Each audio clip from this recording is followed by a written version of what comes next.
Ladies and gentlemen, welcome to Journey into Comics with your hosts, Nate Phillips and Brandon Stone. I am a god, you dull creature. Ladies and gentlemen, what's up? Welcome to Journey into Comics. How's everybody doing? What's up, Brando? Hey, not much, man. How you doing? Pretty good. It's winter time. It's been pretty mild. That's been a plus so far. Well, you said you haven't had any snow yet, right? None, not a drop. See, we've already had snow down here. How messed up is that? That's very weird considering we're close to the lake. You'd think, lake effect. Yeah, that polar vortex just kind of came through, and I thought it was just going to do like a light dusting, but no, it gave us quite a bit. Yikes. No fun. Now, of course, winter always means that, as we've kind of discussed when we last got together, that it's mid-season blues time. And a couple of the best shows so far this year wrapped up this past week, being Gotham and The Walking Dead. We're going to discuss The Walking Dead. Brandon, go ahead and give me your rapid reaction. What did you think? Well, my rapid reaction, it wasn't bad. It didn't. I guess it didn't really have the impact as maybe last season. You know what I mean? I mean, last season was pretty much a game changer. This was a game changer too, but not in such of a drastic measure as last season. For like the mid-season finale thing. Yeah. And I said this before we started. The thing that kind of got me was, the episode was really good, and they did a lot in the episode, and kind of did keep you guessing. But it was so obvious. Spoiler alert. It was so obvious that Beth was going. It just yeah. The episode was actually really heavy. Yeah. On her and what was her name? Dawn. Dawn, yeah. But it was like, Dawn and her have this heartfelt convo. Beth helps Dawn get rid of this mean cop guy that's going to try to overthrow her. And then, you think that they're kind of just growing a friendship, and they have the conversation in Carol's room. It seemed like she was out to kind of befriend Dawn, and then I think that was the plan until she saw Noah kind of being forced back to the hospital, and the words of Dawn just ringing in her ears like, everyone comes back at some point. Yeah, I mean, I knew something. I mean, obviously, and everybody could say this. Like when she hid that little shank in like her cast or whatever, that little like piece of scissors. Yeah, it's like okay, and they did kind of like fake you out there for a second that maybe this is going to go smoothly. But the ironic thing is that, I mean, would you classify Dawn as a villain? I don't know. She's almost more of an anti-hero. I don't think she's not. She didn't have disturbing and demented thoughts behind why she was doing what she was doing. Everything she was doing was to protect her people, even though they were people that maybe didn't want to be her people. Yeah, I kind of feel like she thought she was doing good. No, she definitely did, and it was like almost Abraham-esque of her that it was her mission, just to keep this operation going, keep people safe. The people who are useful, utilize them, and the people that we can't save, don't. Yeah. I mean, she had a very strong like code as well, as far as how the system worked, right? I mean, it's almost like Rick. He has his code and how he brings people in, and it's very similar. Things have to work a certain way with her, and she's devoted to that.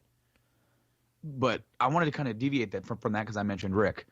How did you like I thought the opening of the show was probably it's very interesting. Well, it's funny because I was going to actually interject and say, speaking of Rick, that was out of character for him, I think.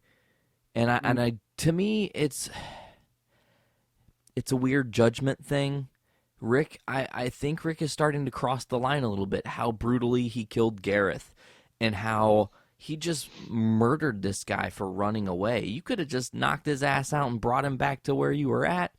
3's Yes. better than 2. I mean, Daryl says it. Yeah. At the same token, though, with that mindset, earlier, Rick, was it this guy or the other guy? There were two fellows that were from the hospital where you just saw Rick's eyes and you're like, he's gonna pull that trigger, and Daryl talked him down, right? Yeah. It's almost in a way like Rick has become Shane, but it took him longer to get there, and therefore, I think Shane would have went too far. I think Shane still had more to go with in his direction, but Rick got to the point to where he is. It's almost like he's losing himself a little bit, but he's bringing himself back as well. I agree that it was out of character, but not to the he's out of character for what we know of him. He's definitely changing as a character. He's not the same Rick from season 1 and 2, because that Rick would have never have done that. No, because that Rick still saw good in people, and he has seen the darkness. I mean, one thing I really love about The Walking Dead, man, is that it's very much, it is a show about zombies, but that it is not a show about zombies, because it is showing that humans are our own enemy, Oh yeah. that they might fight these walkers that you just have to kill because it's your life or theirs, but the people are really the villains. It definitely explores what a lawless apocalypse will do to a human mind, depending on what you're exposed to. The thought that I'm thinking, though, is that they're exploring different avenues to take with Rick. He's obviously going down a much darker path than he did in the comics, and that's interesting to me because it makes him a different character. However, I think they're moving him into this new role as a way to combat another very lethal, maniacal, crazy, ultra-violent individual that may come into surface in this season, in the later half, or may be in the next. And of course, that's Negan. I'm not so sure. I like where they're going with him because that makes Rick a really beautifully flawed character. The fact that he killed this guy, not only did he kill him, he talked shit to his corpse. Yeah, no, he did. He told him to shut up. And I found that very interesting because I just thought it was like, dude, this is not that wimpy Rick that people were complaining about from season 3 where he's crying and he's lost and he's doesn't know what to do. This Rick is gonna tear some shit up, and if you get in his way, he's gonna mess you up. It's really interesting because to me, and this is again kind of harkening back to what I was saying, Rick's group, if you were to film the show from any other group's point of view, Rick's group is just another enemy. And no matter how you did it, every group is that. So it's Rick being the quote-unquote hero. However, he has to do things that are very anti-hero, very villain of him, and kill because it's your group or your enemy. Yeah, and and he gave these people a chance. He did.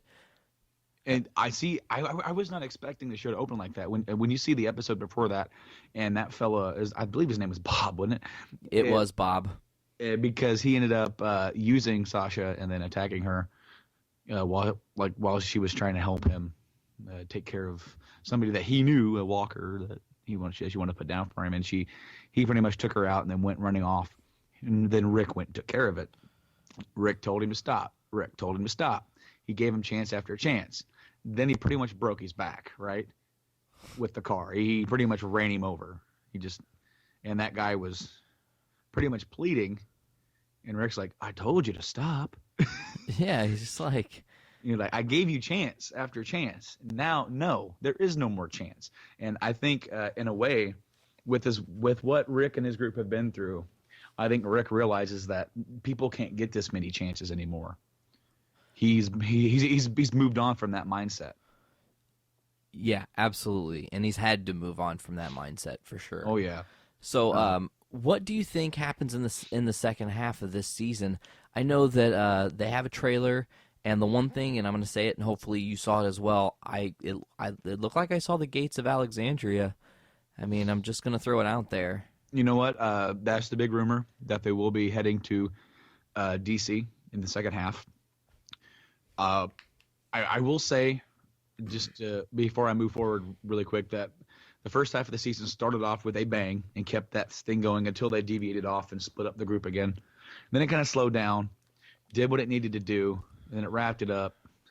I'm kind of hoping that now that the group is back together again, that we don't really see a big split. I want to know what role Morgan's going to play in the second half, and I also want to know where his head's at, because we've seen him now at the beginning of the season, at the end of episode 1. Both times he was used as like an epilogue, right? Mm-hmm. And then we see him pretty much show up at the church right after everything. He shows up at the school, sees Bob's leg, sees the Bible that Father Gabriel. I almost forgot his name for a second. Yeah, it happens. That Father Gabriel was thumbing through, and it's interesting because throughout this entire epilogue he never says a word, and then he finds the map that was left behind at the church. It was Abraham's path, the way he was going to DC, and the note that he left for Rick after the slaughter at the church. The world needs Rick Grimes. Right. So now Morgan knows that Rick is alive still. And so with that path, it's like, is he going to keep going on that path? Or are they going to meet up before they go? And I'm excited because I really like Lenny James. He's the actor that plays Morgan. He's in a bunch of other shows. He was in Jericho, which is one of my favorite shows that didn't make it. And I just think he's he's a really good actor. And he's a kind of a fan favorite character for not being in the show as that much. He was in the first episode, an episode in season 3. And now he seems like he's actually going to become a full-time cast member. And I'm really looking forward to that because this is a different take on Morgan from the comics. Yeah, he's a little more focused, it seems, maybe. Well, see, yeah, like when they first met up with him in the show again, he was really off kilter. He was dealing with the aftermath of his son dying and how he was too weak to prevent that. I mean, he was really messed up when you came back to him, to the point where he didn't even recognize Rick, and he claimed that he thought Rick was dead.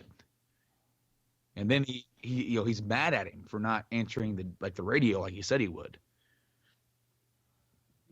But at the end of the day, all said is done. For whatever reason, Morgan left, and I'm thinking that, did Rick tell Morgan about the prison?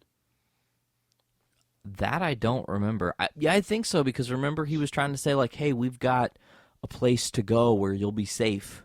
And didn't Morgan say, like, a place like that's dangerous because if people know you have it, then they're going to want it. Yeah, it was something to that effect where he said, just because you have it doesn't mean someone else won't take it, essentially. So it makes me wonder if he didn't actually end up heading to the prison for whatever reason. And then, of course, by the time he got there, it was overrun and it had fallen. So then he just ended up going on the same path and meeting up with them, or maybe he will. I don't know if they're going to introduce Negan at the end of the last half of the season. I hope they do. Of course, that leads us into something that I mentioned on the last episode about what they're going to do to introduce him and who he's going to kill off, because people who read the comics know who he kills off. And with this season's the mid-season finale's recent death impacting, Maggie, if he kills the same person, which I don't think they're going to do. What are they going to do then? Because it doesn't make sense to have two major losses for the same group of characters, for the same trio of characters for the family. So if you can't kill off Glenn, that's what I'm talking about, who would you kill off and why? Well, it's funny you mentioned this. Last night we went to an ugly sweater party with A.H. Did It, Aaron. That's the guy who won our Walking Dead contest. and he makes badass lamps and other cool things. His lamps were featured on the 501st Facebook page. Actually, he did a Vader and a Boba Fett lamp that both sold, and he actually has a Darth Maul lamp also for sale. But we were there and we were talking about this. Who would you kill if Negan shows up and it's not Glenn? And my first gut instinct, and I think we talked about this last time, is Maggie. I think it would just be really unexpected. It would be something a little bit different from the comics. It'd be a deviation. What if Glenn would have survived? Where was that character going to go if Maggie would have gotten the axe then? You know, because now we see Maggie in the comics. She's a very strong, powerful leadership role, you know, and it's all because it's, you know, in the memory of Glenn. What would Glenn do? And then if it's not Maggie and it's not Glenn, then there's my obvious favorite would be Daryl Dixon. I think the Daryl Dixon character has kind of run its course. I mean, he's badass, but for how long? I mean, his role, his interaction on the show with some of the characters hasn't been as good as I was expecting. That's just, he's kind of, I don't know. I think he's run his course with me. And I want to see something different, you know. I'm tired of the crossbow always saving the day, essentially. So I think Daryl would be a good choice because, again, female viewers and other fans of like Boondock Saints and stuff, they watch because of Norman Reedus. They think he is off limits from the axe, but he's not. He's actually probably one of the most vulnerable characters right now. Oh, yeah. I mean, a lot of people say that they would quit watching if Daryl died, and I'd almost place money on the fact that if they killed him off, that those people would be tuning right back in the next season to see what happens afterwards. Of course, because you'd have to. You would have to, but that would be, I mean, that's super legendary if they were to do something like that, because again, it's no one is safe. So more big news, Brando, and we were just talking about Star Wars, so I figure we'll just continue on with Star Wars. The trailer, you talked about it on your solo cast, but I haven't really got to say much. Let's chat about it a little bit, I think. Oh yeah, man. That came out on Black Friday? Yes. Yeah, it did. Yeah. Oh man, it was it was awesome for as little as it was. Yeah, it was 88 seconds. I think they said there was only 35 seconds of actual footage. We saw a lot of different things. A stormtrooper. I don't give a shit what skin color he is. I thought it was just cool that they kind of almost were hearkening back to Spaceballs. It was almost like a tip of the hat, you know, how J.J. Abrams does that, you know. And I could just, you know exactly what I'm talking about from Spaceballs. Oh yeah, there was a lot of memes. Like, you know, I saw a meme that had that picture and said, you know, those were the droids I was looking for. That's awesome.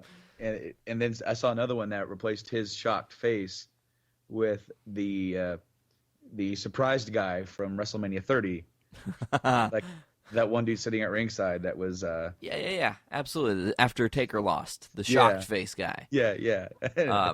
Awesome. What do you think of the ball droid?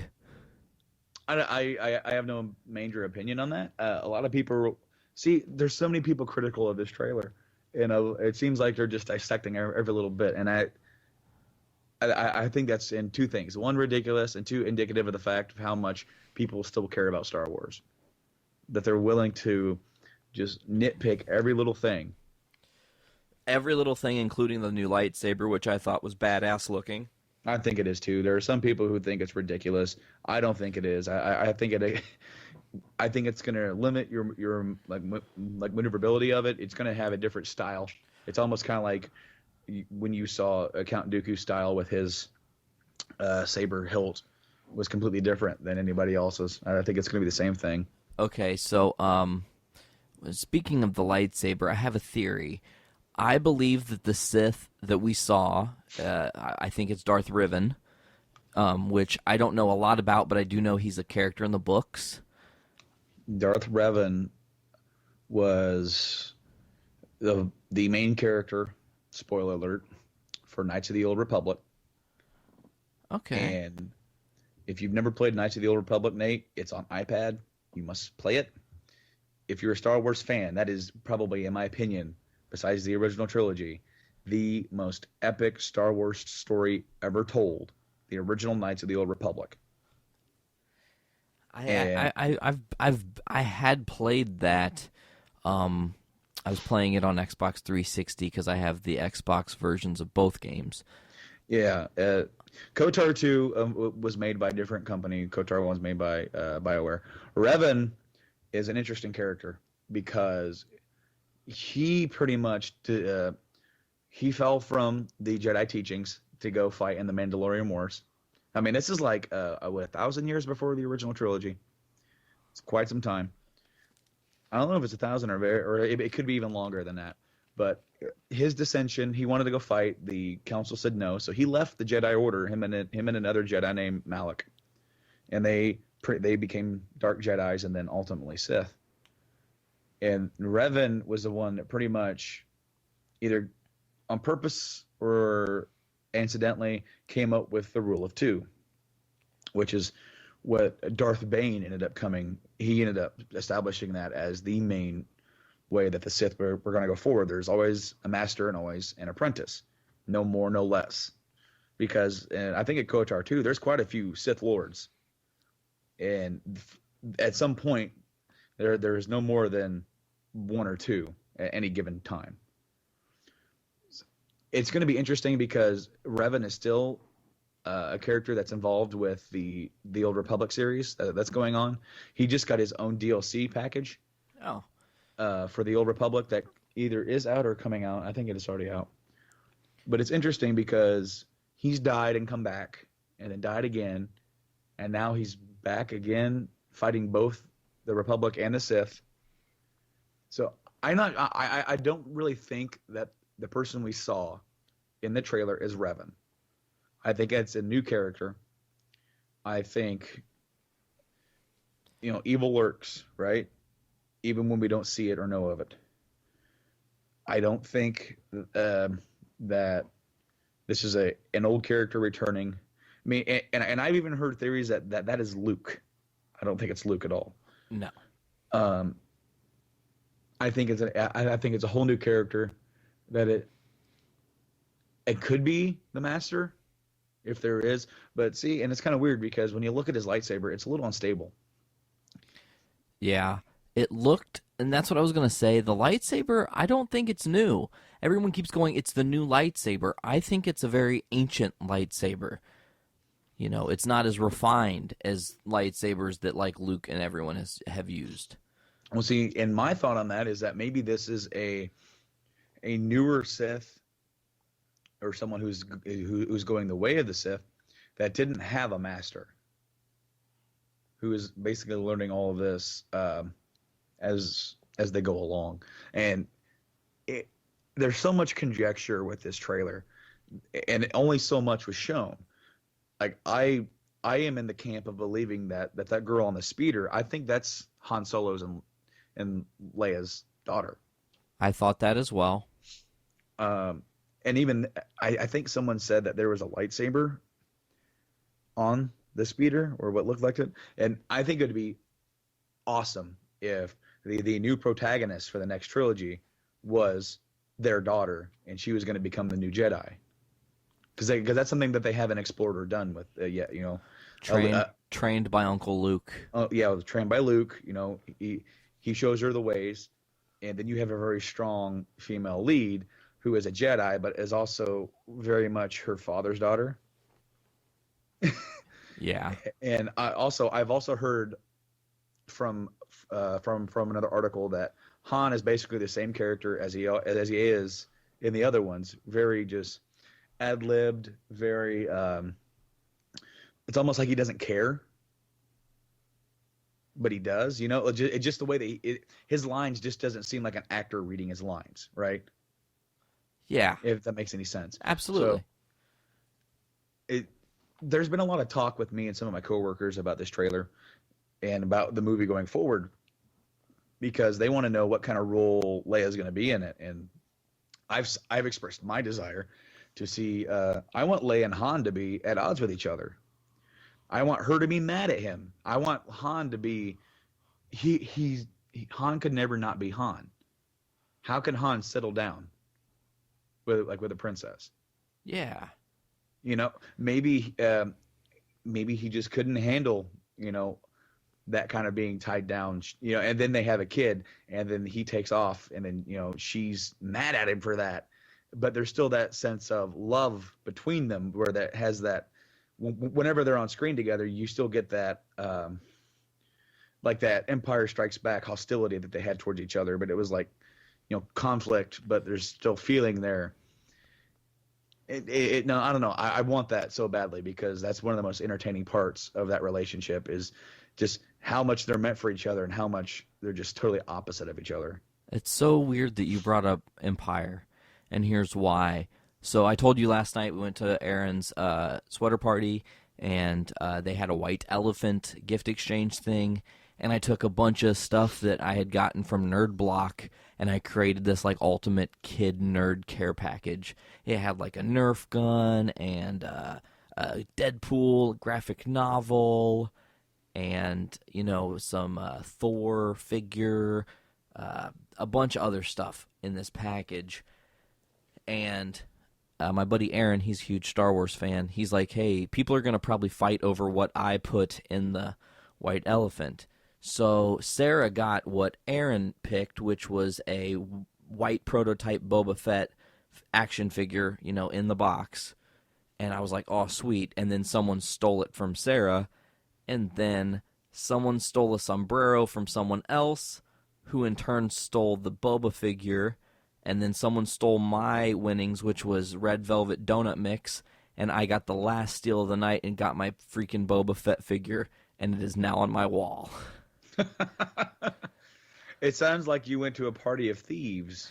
Kind of. Well, do you know how the white elephant works? I do not know about the white elephant. Okay, so this is a tradition that I think I'm pretty sure some suburban white folk created because the rules are very strange.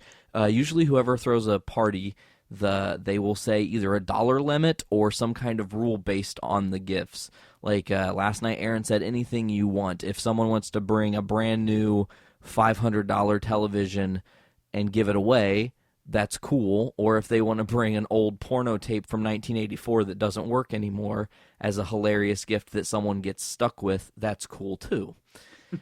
So how it works is however many people are there and have put something in for the white elephant, they all get a number. And it goes from 1 to whatever the last number is. In order, you pick a present from under the tree, or you can steal from someone else 2 times. You only get 2 steals. So once your 2 steals are done, you can't steal anymore. If someone steals from you, you're just done. You have to pick from under the tree. And then it kind of goes until everyone has a present and nothing left is, there's nothing else to be drawn. But at any time, like the last person last night had the best odds to get whatever they wanted because they got last choice. They got to see everything else opened and determine what do I want.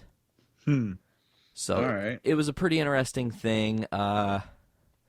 Someone won a douche. There were a bunch of Aaron won a Stetson set, cologne, and he kept trying to give it away. I mean, there were all sorts of different crazy things, books, dummies, a puppet that talked. So yeah, there was a lot of different things, but I had to have that boba because of my collectorness, and I put that sumbitch on the wall. I'll probably be posting that on our Instagram after the episode goes up tonight. Hell yeah. Now, let's kind of move our focus on to, well, again, the wrestling world. We haven't got to discuss this in detail. CM Punk has now told all, and his side of the story is out there. Oh, yeah, man. It broke the internet worse than Kim Kardashian's ass. I mean... Well, yeah, because CM Punk actually kind of matters. So I listened to the podcast, part 1 with Cabana, and, from him talking about this growth on his back to how the firing went down. And I even heard Punk afterwards comment about the stuff with the firing that said, you know, if they would have called me after my suspension was up and said, hey, you need to work Raw, there was a possibility I'd come back. Yeah. I don't know what mindset I was going to be in, but no one asked the question, so I never had a chance to think in that nature. Yeah, no, he went home. He was banged up. He was pissed off. A lot about what was going on with his. He was concussed. He had that growth on his back. It was a staph infection. I mean, basically, he could have taken a bad bump, and that could have gotten his system, and it could have killed him. Yeah, absolutely. I mean, so the fact that they misdiagnosed that is ridiculous. I also want to say that this is going back quite a ways. The same thing happened to Bob Holly. Yeah, actually. Hardcore Holly. He got a really bad staph infection in his arm, and they misdiagnosed it. He went to work on the European tour because they told him they really needed him, and he went and he did jobs, and he almost got his arm amputated. So crazy. They need a wrestlers union. I mean, I agree. They're all independent contractors. You know what I thought? It was interesting. I read stuff about the second half of the interview, and I've kind of kept up on this thing. Apparently, CM Punk exposed a very interesting thing, that independent wrestling contractors, which are all the wrestlers that wrestle for any wrestling companies, because they're independent contractors, there is legally no way to give them a no-compete clause. Right, yeah, that's why Del Rio, he's already working, and it's funny because they try to tie you down, but, I mean, if you try to fight it, obviously Punk got out of it, Del Rio got out of it. There really does need to be a professional wrestlers union that looks out for these guys and their health. Because, when Punk walked away, he was banged up. He needed time off. They called him, when he was injured, when he was getting out of the hospital after surgery, saying, we need you back on the road. We need you as soon as possible. And when he finally had enough and he said he went home, then they suspended him. Then nobody ever called him. And he tried to call them about his royalty checks. It kept getting passed around, never got anything solved. Hunter texted him, said, do you have time to talk? It was 2 days before his wedding. He said, I'm getting married. I'm going on my honeymoon. If you could send me my royalty checks, when I get back, we'll talk. Then 2 days later on his wedding day, he gets his termination papers FedEx to him. Yeah. Now, what did you think of Austin and McMahon's podcast and McMahon's, I didn't think it was sincere, but his saving face apology? Obviously, Punk doesn't think that it was very, real and heartfelt because, he's never contacted Punk, even though he has the ability to. Obviously. And, and then apologize to him. I do agree that there are two sides to this. I do agree that there is a lot of miscommunication going on, especially with the company, with the WWE. Punk is very hard-headed and can be difficult to work with. So if you don't describe to him exactly what's going on, he's going to react one way or the other. I feel like this is what happened. There's faults on both ends. Punk has admitted his faults. With Steve, I remember Steve talking when he walked away. And one thing that helped repair his relationship with Vince was Jim Ross. They were able to, be a mediator between the two, and then finally get back on good terms. There wasn't anybody like that with Punk. That's what McMahon said. I do like the fact that Steve brought it up. Steve didn't prod into it. He wasn't trying to get dirt. He asked Vince if he wanted to talk about it, and Vince said what he had to say about it. Obviously, Vince is not going to go into all the details with what was going on, because I do feel like it is really shitty that Vince, according to Punk, hugged him crying that they couldn't get up to an agreement, and when Punk walked away, Punk was so pissed off that Vince hugs him crying, and then somehow he gets the letter for his termination on his wedding day. Vince says that shouldn't have happened, and I agree. And maybe Vince sees that as retroactively that shouldn't have happened, or whatever the case is, right? It's I I don't see them because the CM Punk thing wasn't the reason for the interview with Stone Cold, right? Correct. It's just something that Steve brought up. And Steve brought up a few other, he brought up The Undertaker losing at WrestleMania as well. He brought up some topics that weren't necessarily like what the WWE talks about on their programming. Yeah, he said TNA very clearly. Oh yeah. He said TNA, and the WWE doesn't even acknowledge other wrestling companies other than I think they've acknowledged New Japan and they've acknowledged Ring of Honor a few times. They never really acknowledged TNA. No. So I did like that. I don't think that it was done as a way to capitalize and try to get people to watch it, because it's not what it was advertised as. But he did ask the question, and then Punk, on part 2 of Cabana's podcast, which you haven't listened to,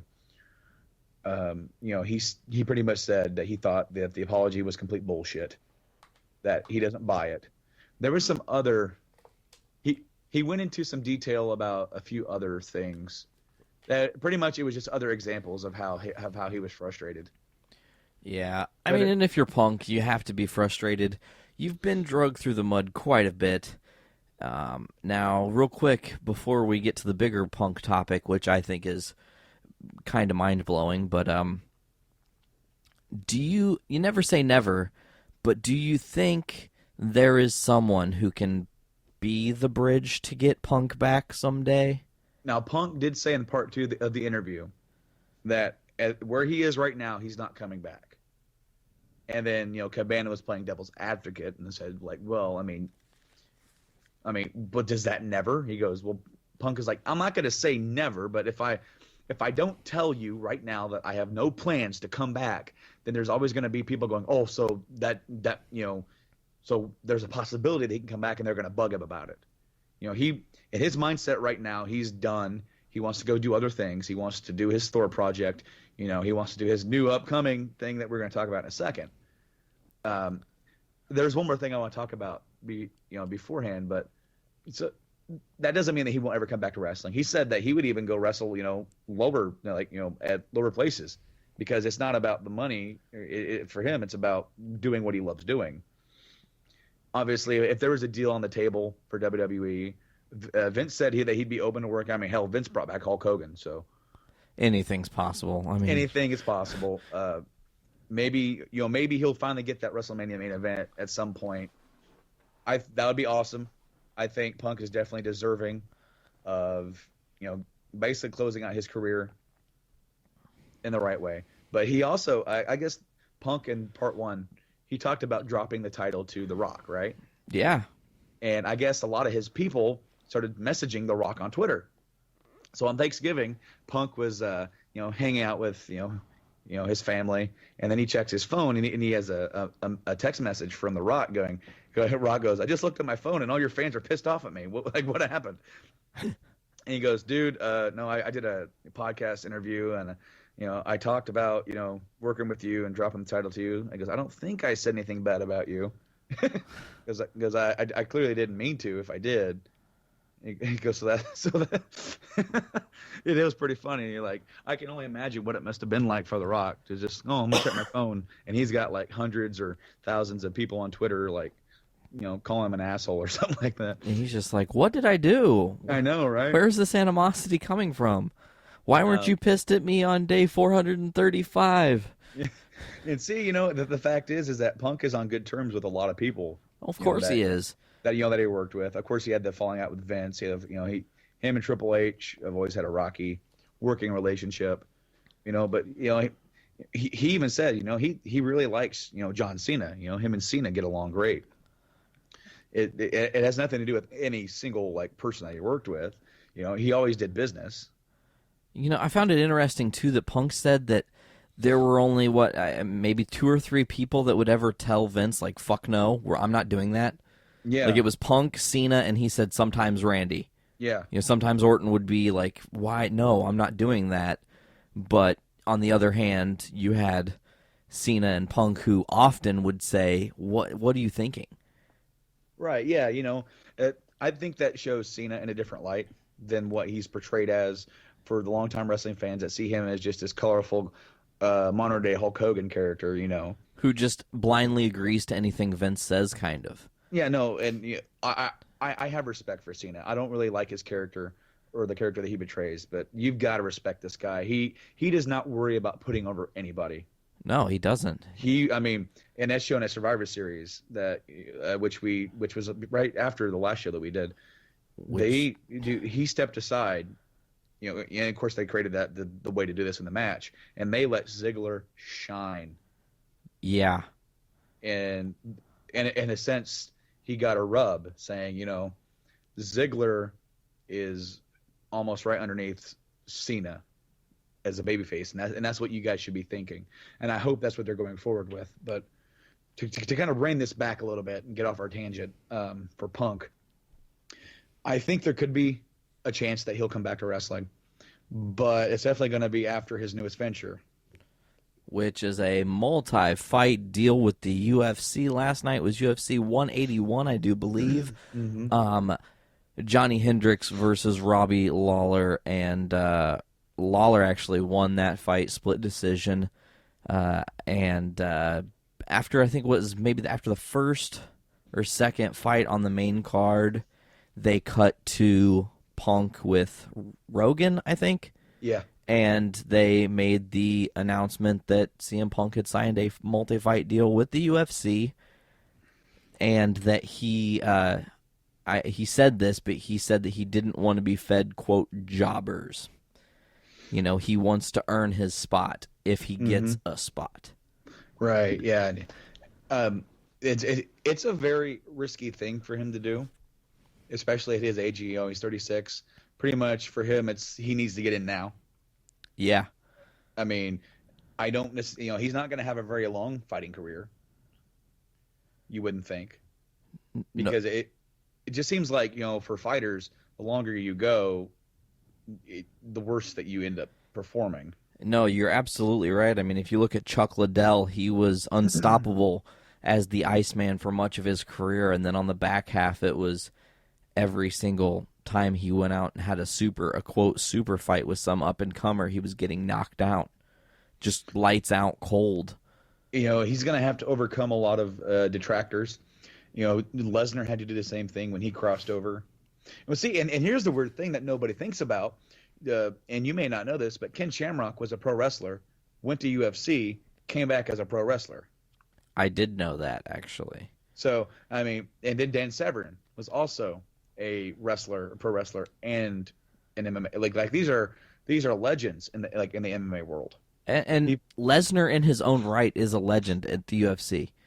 What he did in the short amount of time he did it in is actually quite impressive. And there's actually nothing to say that he won't go back after his current deal with WWE's up. That's also true. Now he's healthy. He's healthy and he's ready to go. And he has expressed interest in wanting to fight again. And of course, come on, Dana White's not going to tell him no. Yeah, I mean, Dana's begging, I think, secretly for Brock to come back. Well, okay. A couple years ago, I mean, this is just kind of going off on a small little tangent here. A couple years ago, MMA was so popular, and now I don't really hear about it much anymore. Well, other than I guess like they're like Ronda Rousey. I hear about her quite a bit. I don't hear about this next big upcoming fight. I don't see commercials for it as much as I do. I don't see ads for it. I'm not going to say that it's dying. I don't believe that. I just kind of believe that the big buzz about it's kind of gone down a little bit. Well, it's I think it's unfortunate because it was all about timing. You had a lot of people, and myself included, who started watching MMA, and it was in the time, I mean, it was pretty much what I would consider possibly the golden era of MMA as far as legendary fighters, from Anderson Silva to George St. Pierre to, BJ Penn still being in the game, and Matt Hughes, and you had Johnny Bones Jones and Shogun Rua and Lyoto Machida. All these guys are just amazing in their own right. They've all got excellent records, awesome knockout, highlight reel fights. And then it was Anderson Silva loses for the first time. Then he loses a second time, getting a broken leg. GSP retires after a controversial win against Johnny Hendricks, who lost the title last night to Robbie Lawler. So as the big name fighters started to kind of fade away, and we got to see in on the tail end of the career of Chuck Liddell and Rich Franklin, some of the more legendary fighters, Vanderlei Silva. So all these people fading out, and there are all these new stars trying to shine through, and the appeal is not quite there because we don't want to start investing in a new fighter as easily. It's kind of this force de la resistance where it's almost like Doctor Who. After a new Doctor happens, you just don't really want to watch, but you kind of have to. So people aren't buzzing about MMA as much because there aren't as many amazing big-name fighters or possible super fights. That's one thing that I feel like Punk is going to bring. It's going to bring outside eyes in, the people who don't really watch as often. They want to see how Punk does, whether they want to see him succeed or fail.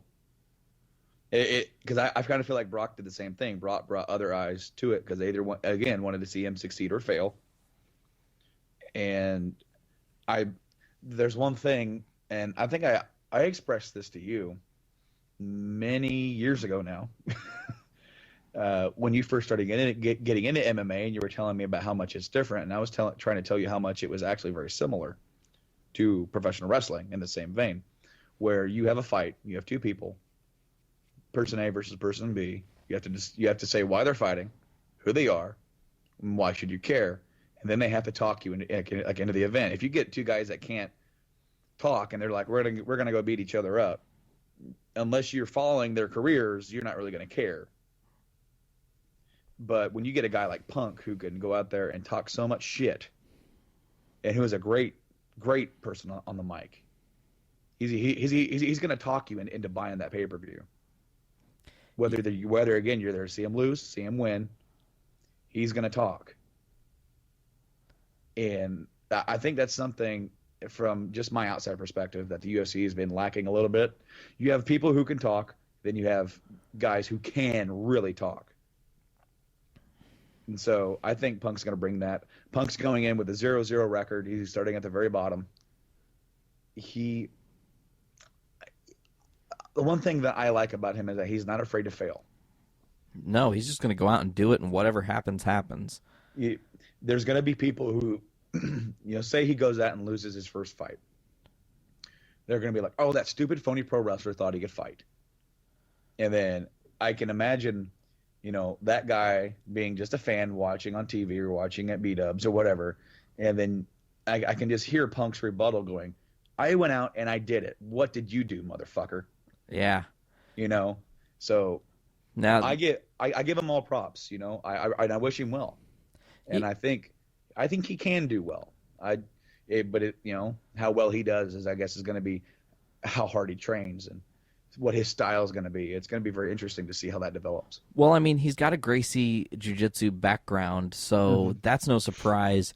He's pretty quick and light on his feet, and he's creative as all hell. So there's a lot of hope in CM Punk fighting in the MMA world. Now, my question is, what if he goes out there and submits somebody or knocks somebody out really fucking fast? Then what are people going to say? That's what I'm more interested in, Oh yeah. I mean, and then if it's so convincing that Dana goes, well, that was the guy who I thought was a really strong test, and he knocked him out like it was nothing. Maybe I give him a title shot. That's kind of how it was with Lesnar. Oh yeah. Well, I remember Lesnar lost his first UFC fight, and it was basically almost like a rookie mistake, right? If I remember correctly. He made a mistake, and then his second fight he went in, and I think it went to a decision, but essentially he hit the first punch and that guy never recovered. Yeah. Because I remember he folded that guy up like a wallet. Mm-hmm.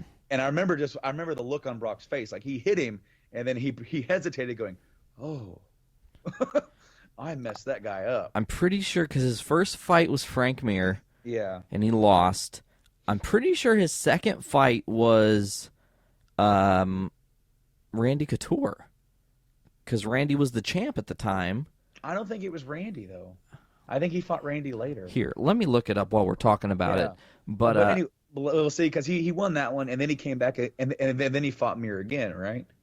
yeah, he fought Mir again. Oh, you know what? His second fight was against Heath Herring.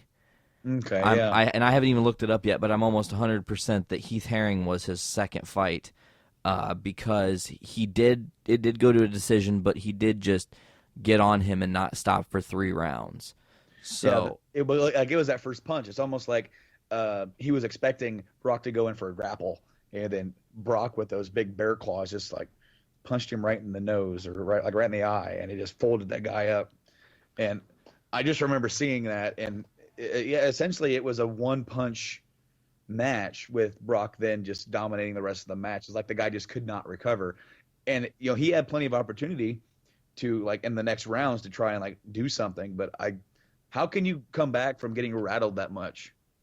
Because Brock is just freakishly strong.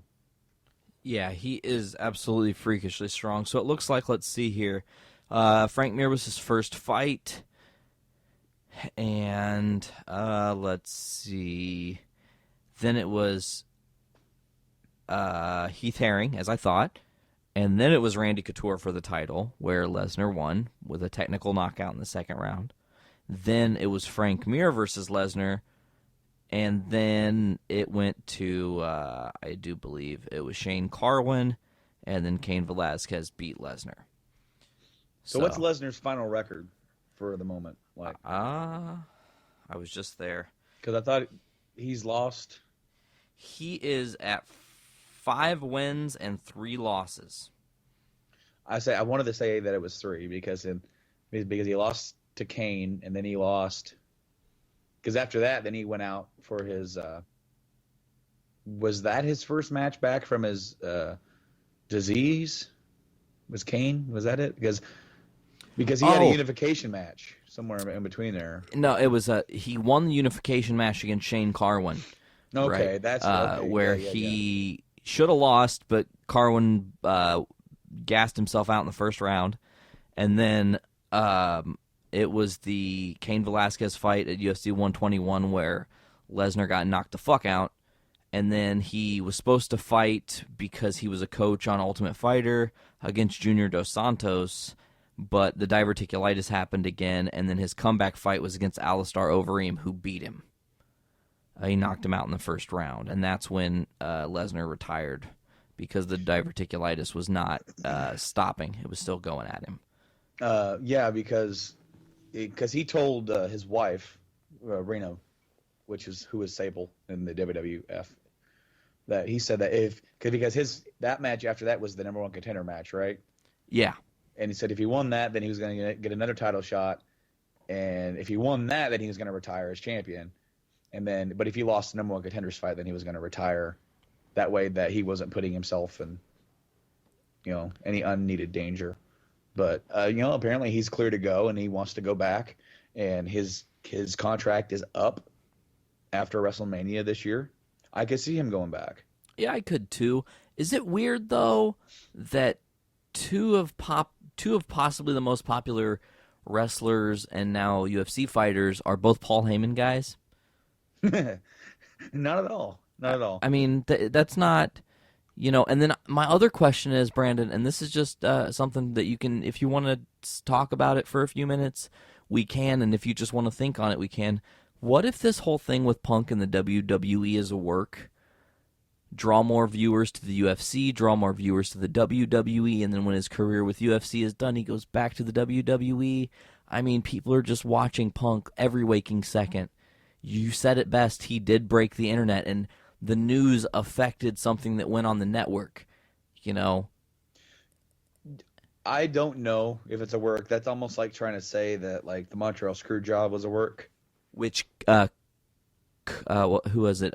Canyon. Chris Canyon did, but Chris Canyon said that Brett told him that it was a work. Yeah, bullshit. Yeah. I don't buy it.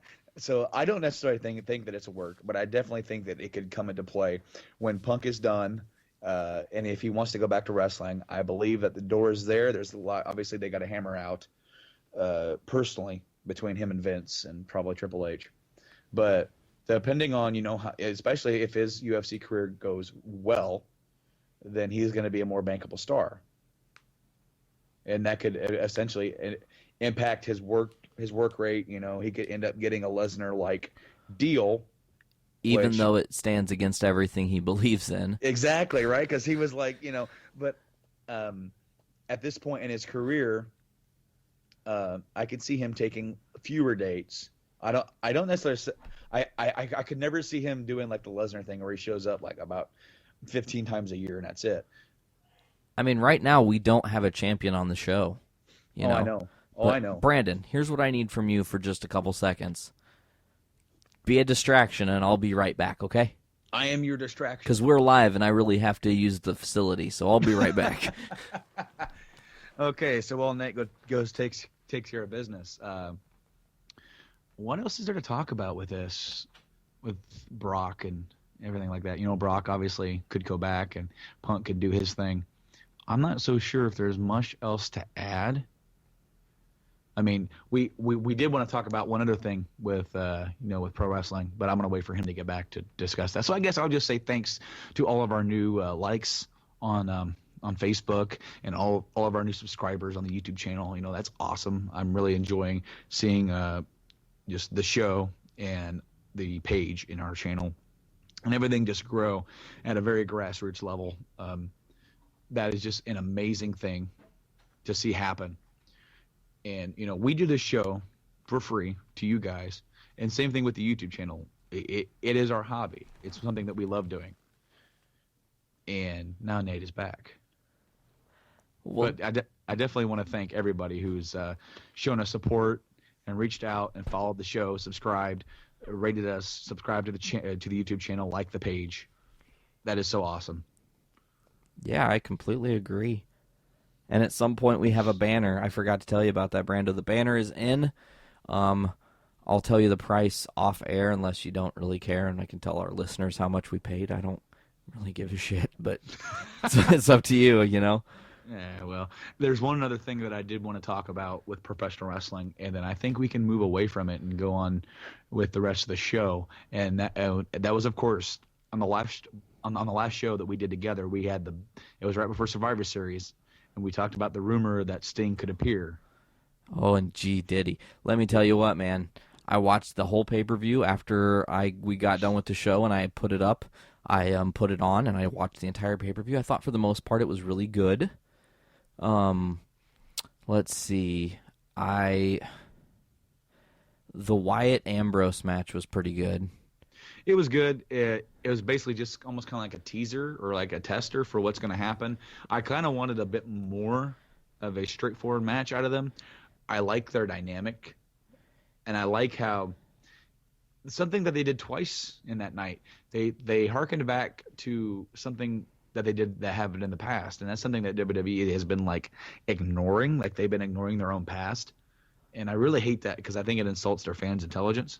Yeah, like, oh, this is the first time these two are feuding. No, it's like the 15th time. Yeah, it's like, just for an example, when Triple H faced The Undertaker at WrestleMania back in, it was either 27, 28, I don't remember because they did two, but they were like, they didn't even acknowledge the fact that they fought at WrestleMania 17. Yeah. And that was one of the best, that pay-per-view was like, up there with WrestleMania 3, in my opinion, for being one of the best. Absolutely. But it just that match was so great, and they just that didn't happen. We'll pretend like it didn't happen just because it doesn't suit our needs right now. And I'm like, are you crazy? Why aren't you feeding into that? Yeah. That when Triple H met him back in 17, he wasn't the ring general that he is now, and he didn't. Back then he didn't reign on top for 4 years as the world heavyweight champion or whatever, however long it was. He wasn't the guy on Raw for all those years and become a more round guy. But anyway, so the first thing that they did to sort of harken back, and that was with AJ and Nikki Bella. They kind of recreated the Sheamus Daniel Bryan match from 28, right? From 28, where at 28 AJ kissed Daniel right before the match, and Daniel turns around and gets kicked right in the face and loses the World Heavyweight title. Well, this one, Brie kissed AJ, Hell yeah. get a little bit of a HLA going on. Oh my gosh, I forgot about HLA back in the late Attitude Era. It was like Ruthless Aggression era. I think that's what they call it. Yeah, It's like the Ruthless Aggression Era, the 2000s. the early 2000s with Bischoff. That was one of Bischoff's sort of ideas. And then they also sort of harken back too. And you know what? Dagnabbit, there were two of them. And the one that I was actually going to talk about, I can't remember because I went on to such of a tangent. Oh, damn it. Well, it was Bray Wyatt and... Bray Wyatt. There it is. Okay, thank you. It was the one from WrestleMania 30 this year where Bray was trying to corrupt John Cena, where pretty much they were kind of doing the Dark Knight storyline where Bray was the Joker, Cena was Batman, and he's trying to corrupt Batman, right? I'm Batman. And then he ends up corrupting, Harvey Dent. Yeah. And then so there's, Bray saying, hit me with the chair. Please, I'm begging you. You'll get disqualified, but I'll win in the end because I get you to take away everything that you are. And I like how they harken back to that with Ambrose. But Ambrose is not. He is not Batman. Or actually, he is more of a Batman character, but he's also, I would say, he's more of a Deadpool character where he's just like so off kilter you never know exactly what he's going to do. Yeah. And so he gives him the chair going, hit me. So Ambrose hits him. And I loved it. And then they kind of did this random thing where, Ambrose went to Home Depot and got a bunch of furniture and threw it in the ring. Yes. Setting the stage for TLC. So I am looking forward to that. No. Did you not hear? You can't call it TLC anymore. Oh, it's TLC and S. Yeah. Tables, ladders, chairs, and stairs. That's how I feel about that. Anyways, let's get back to the point of this wrestling topic. Okay, yeah. So the main event was that big Survivor Series match with the Authorities team versus Cena's team, and it was a really well booked match, very long match. I really liked pretty much the whole thing except for I felt like they could have protected Ryback a little bit more if they were trying to build him up again to be a bigger star than what he had been with just teaming up with Curtis Axel. I almost called him by his old name, but I felt like they could have done that a little bit better. But as we mentioned, they pretty much positioned Ziggler to be the hero of the whole story by having him face off against the remaining three characters on the Authorities team. And then one by one, Ziggler started picking them off. And then twice over, Ziggler had Seth Rollins beat, and Triple H got involved. Finally, Triple H just threw off the jacket, rolled up his sleeves, and says, "All right, I got to do this myself." And then the new Sting theme hits, and Sting walks out in front of a WWE audience for the first time. And the crowd reaction, they were going nuts. It was insane. I mean, I'm a huge WCW fan, old school, and Sting was the man. I mean, we've said it. He was WCW. He bled WCW. He did everything for that company. He wrestled in the final match against Ric Flair, WCW, and he, as you've said, he's made his entire career everywhere except for the big show, Yeah. And now he's here, and I don't know if I know that he is only his contract is only for 6 dates, so we only have 5 appearances of Sting left. Is that really true? That's really true. In his contract, it's only 6 appearances, one of which was Survivor Series. So you have 4 appearances in WrestleMania. Well, see, I have also heard the rumor now that the plan is still to have him and Taker at Mania if Taker can go. That would be awesome. It would be awesome, and I'll get to that in just a minute. But the other rumor is that they could have, like, if they're going to do that, then they're going to do Triple H and Sting at the Royal Rumble. Ooh. Which would be also it would be awesome because it would give the WWE fans a taste of what Sting can do in the ring, and it's going to kind of refresh in memories of people who are older fans. If Taker can go, which Taker hasn't. He's been typical Undertaker, not really giving any real answers to the fans or anything like that. It's all just subjective. I think that we're probably going to see it because this isn't going to be as a physically demanding match for the Undertaker like a Brock Lesnar match or I mean, this is honestly, and I'll say this in all complete honesty, I don't really give a crap what happens in that match between Sting and The Undertaker. It could be the worst dud in WrestleMania history. All I want to see is see those two walk out and see them stand face to face, and then they can just walk away and then go, okay, let's go home. Yeah. Because that's all. It's like it will be the most epic moment in history of wrestling. It'll be up there because the one thing that I think can be truly said is that there are no more big names that could get that kind of reaction, barring only maybe a couple, maybe like a Steve Austin if he came back for one more match. And I think that would really only work if it were against someone like Punk. I don't think against Cena it would get that same kind of feel. But if you had, you have Sting and like especially Survivor Series, you had Sting standing across from Triple H. No words were being said other than like obviously none of the crowd, but that was a time where it kind of feels like time stands still for a moment. It's kind of like when and Rock and Hogan kind of stood there face to face for a minute. Yeah. There's not going to be any more moments like that because of the way the wrestling business now is. It's like, okay, you can have AJ Styles come up, but are WWE fans going to give two craps about AJ Styles? So some of them might, but it's not going to be like anything like Sting. Correct. It's not. It's the same with Samoa Joe. I mean, Kurt's gonna. If Kurt comes back, he'll get a big reaction. It won't be like Sting. Didn't Kurt just re-sign? I don't know what he did. He said that he hasn't officially announced it. Russo announced it that he re-signed with TNA because I don't know.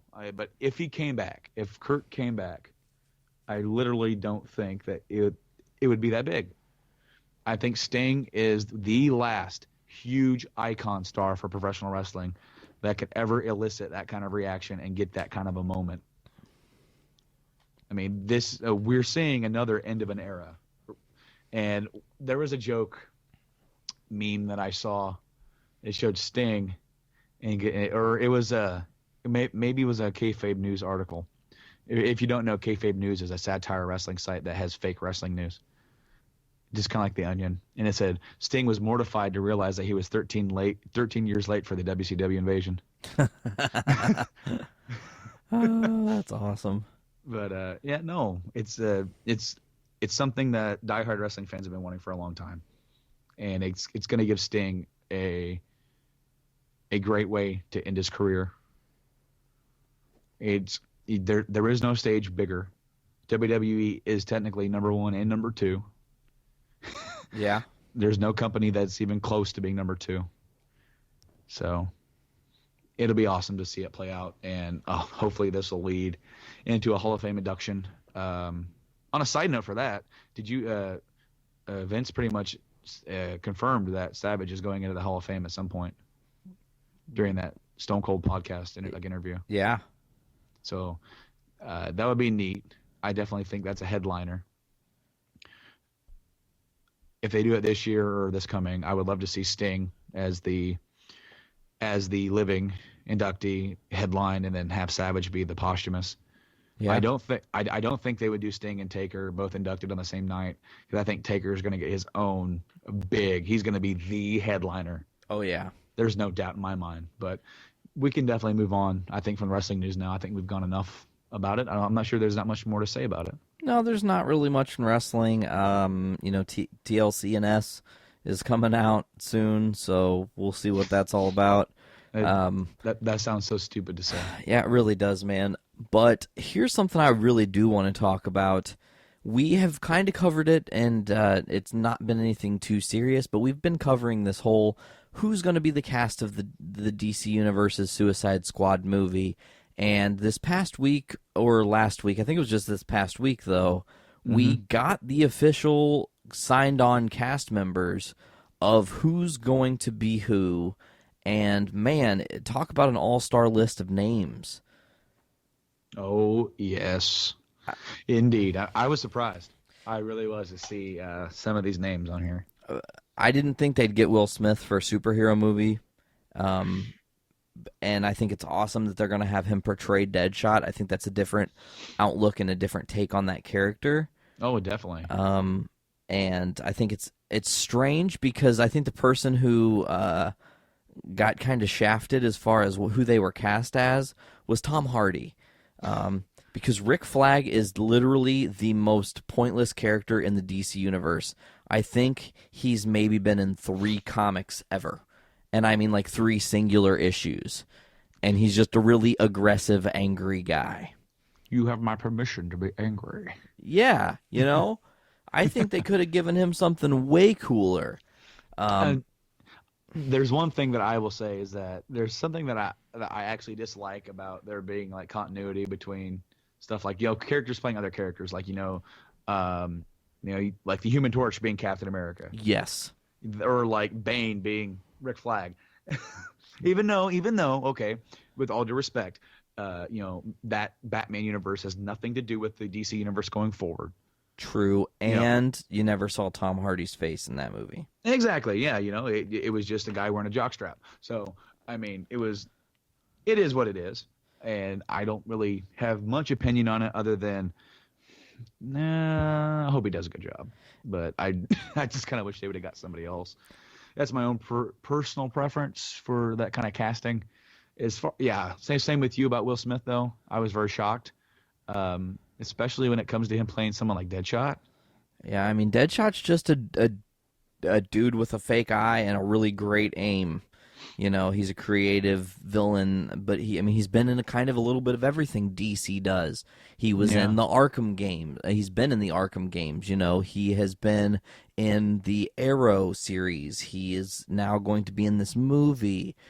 There are so many different iterations. Suicide Squad has had countless different comic series, so Deadshot, it's interesting, but Jared Leto as Joker, I can't say anything.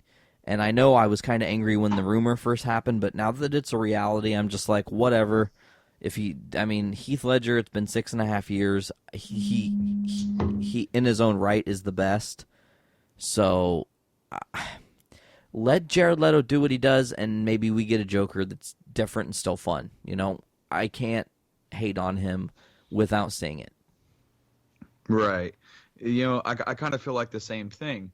Ledger got a really bad response when he first got announced as a cast, as being cast as the Joker. Michael Keaton got a lot of flack for being cast as Batman. I mean, he was coming off of Beetlejuice when he took the roles of Batman.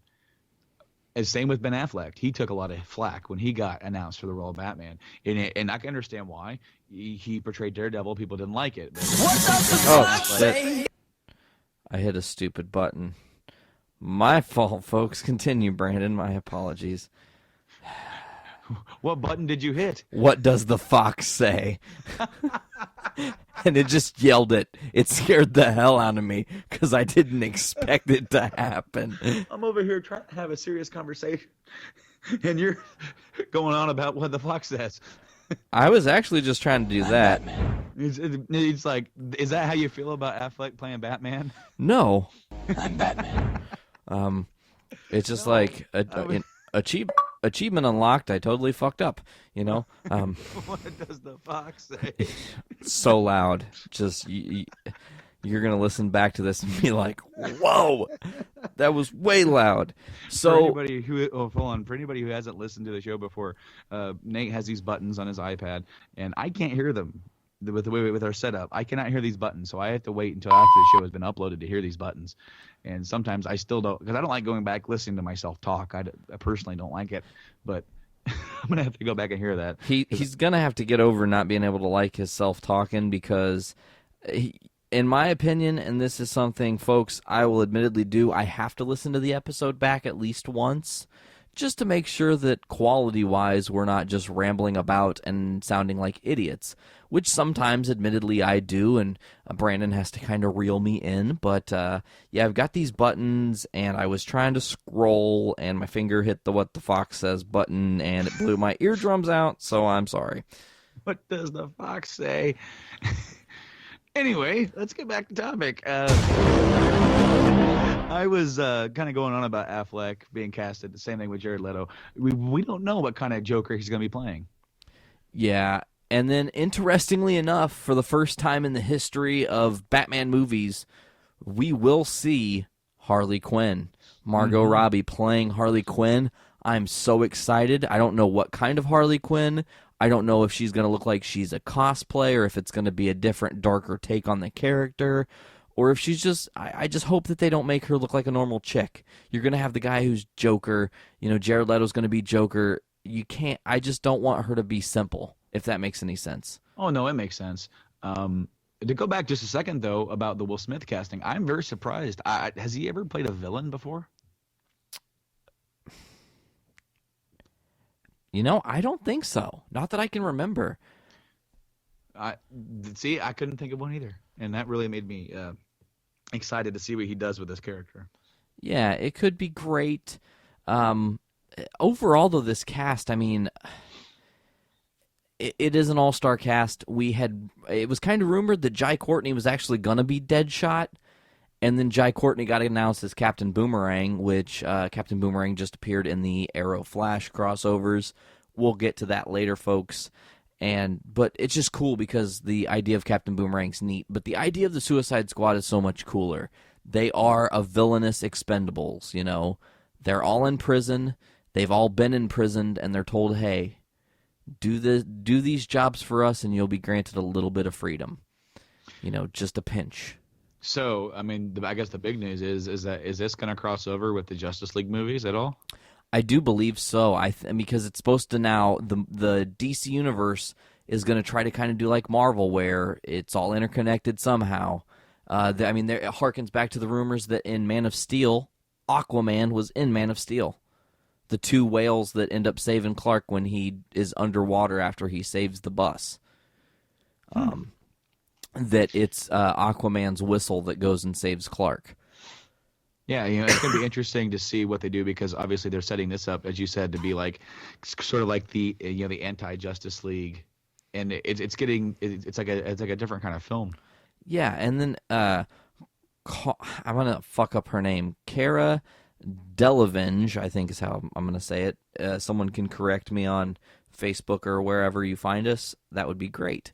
But she's going to be playing the Enchantress. Now, here's an interesting thing about the Suicide Squad. As I said, they are all expendable. And one thing that has kind of run in the comics, it's ran in Arrow, is that they all end up with microchips in their heads that are essentially self-detonators. That if they don't stick to the mission, Amanda Waller, who has not yet been cast, which rumors are that Oprah is going to get offered to be Amanda Waller. I sincerely hope not. It's not going to work. Where's Whoopi Goldberg? I think she'd make a great Amanda Waller. You know what's kind of funny? This is kind of off topic, but not really. There was a fella that posted an article from Empire News, which is a satire news site, and he didn't know if it was fake or not. So I looked at the website, and one of the headlines says that Oprah is buying the financially fledgling Grand Ole Opry, and she's going to rename it the Grand Ole Oprah. Awesome. So, I mean, who knows? Maybe after she buys the Grand Ole Oprah, she'll get casted. I don't know. Yeah. Now, this is a movie directed by David Ayers. He just released Fury, which is getting rave reviews all over, even though Sony did get hacked, and that movie got put out on the interwebs for free. As did a couple others. But anyways, Suicide Squad's going to be interesting. I can't wait to see them start filming. That's going to all start, I think, in March, they said. Here we are. Suicide Squad has been announced. All these great things are happening in the Marvel and DC universe. And 2015 is less than 30 days away. We still don't have a fucking Fantastic Four trailer. We have a synopsis, and the synopsis is the most idiotic thing I've ever in my entire life heard. And I know this isn't on our board, Brando, but I have to read this to you if you haven't yet read it. Let me back up here, go to Superhero Hype where the synopsis is going to be. Fox, you're doing so many stupid things, and then it's like, I don't know how to believe in Fox. They won't show us anything from Fantastic Four. Then they release this bogus-ass synopsis that I'm about to read. But then they have a huge announcement that we're going to talk about later in a little bit of detail here as I pull up this Fantastic Four synopsis, folks. You're going to want to hear this because it's so unbelievable if you know the history behind the Fantastic Four and how, Brandon, tell me real quick, how did the Fantastic Four come to be? You don't even read the comics and you know how it happened. Well, I remember Stan Lee created them. Correct. And then didn't they? It was an experiment, right? Gone wrong. Well, it wasn't an experiment gone wrong as much as Because it was. it was Mr. Fantastic, and it was the cosmos. They are traveling into outer space, and there's a cosmic explosion that gives them these powers. Now, because you got Mr. Fantastic. See, I don't even read. I haven't seen the movies in so long, and I'm going to get heralded as such a non-comic fan, and that's fine. Well, no, because you know what, the Fantastic Four movies were not that great. I never hear people go, yeah, well, of course you know the characters, and you know what they do, and that's the most important part. So here's the synopsis. It says, The Fantastic Four, a contemporary reimagining of Marvel's original and longest-running superhero team, centers on four young outsiders who teleport to an alternate and dangerous universe, which alters their physical forms in shocking ways. Their lives irrevocably... I can't talk. My words suck. Their lives are upended, and the team must learn to harness their daunting new abilities and work together to save Earth from a former friend-turned-enemy who is a computer hacker named Doom. So they're entirely messing with the mythos? 100%. It's like, as someone who apparently couldn't even remember how they even started, I mean, I guess I have no real opinion. I guess mine doesn't really matter. But we mentioned this, I think, back when we talked about the Amazing Spider-Man films, about how they kind of messed with the mythos a little bit with that. Yeah, messing with the mythos a little bit in Spider-Man is not literally changing the entire foundation of what the characters are. I mean, you have John and Susie, or Susan Storm. They're brother and sister. They're twins. You don't have that in this movie. So they're just a group of four friends who it can't be good. I mean, and we've got months until the movie's going to be out. It's supposed to be out in August 7th. Clock is ticking. Well, the fact that they don't even have a trailer for it, and yet we have a trailer for Star Wars, even though as much of a teaser as it is, that we have a trailer for the new Terminator movie, which comes out in July. Jurassic World. I had no interest at all in thinking about a new Terminator film until I saw that trailer. Haven't seen it yet, but you just said that it's good, so by proxy, I have to go watch it. All I will say is that it kind of reminds me in a weird way, and this isn't me, of in Back to the Future 2, they go back to the original movie, right? Yeah. That's what they do with this.